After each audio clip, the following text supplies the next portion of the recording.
Εδώ θα μαγειρέψουμε.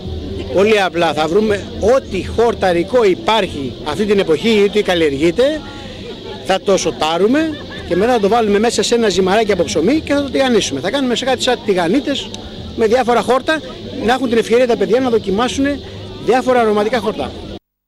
Θα φτιάξουμε μια σαλάτα, θα έλεγα εύκολη, με μελιτζάνα, κολοκύθι, ντομάτα, άπαρη, πολλά φρέσκα μυρωδικά, και για την σάλτσα της θα δημιουργήσουμε εκείνη τη στιγμή παίρνοντας κάποια προϊόντα από τα περίπτερα.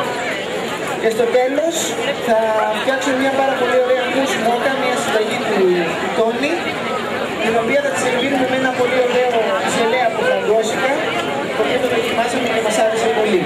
Εδώ φτιάχνουμε μακαρόνια σκυφιστά, είναι μακαρόνια, μια πολύ παλιά συνταγή του τόπου μας, με αγνά υλικά, με σταρένιο αλεύρι, ντόπιο βούτυρο και ανθότυρο. Είναι και τα τρία υλικά που χρησιμοποιούμε της περιοχής του νομού Λασιθίου, της Ιτίας. Του δημιουργούμε εμπόδια του ατμού, αυτός ο λουάς λέγεται ζήτα. Είναι έτσι, τον βλέπετε έτσι, έτσι και έτσι. Ναι, και περνά ο ατμός. Από εδώ του δημιουργούμε εμπόδια του ατμού για να προλάβει να υγροποιηθεί ο ατμός, καταλάβατε.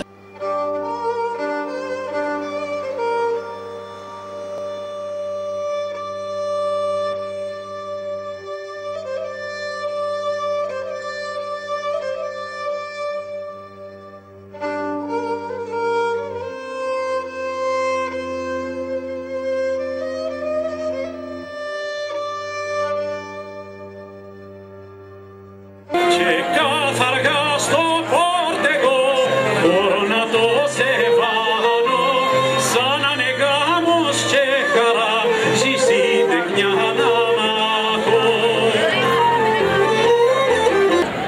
Αν έχετε την πολυτέλεια να βρείτε ωραία μικρά ντοματάκια, πολύ θα μας αρέσει.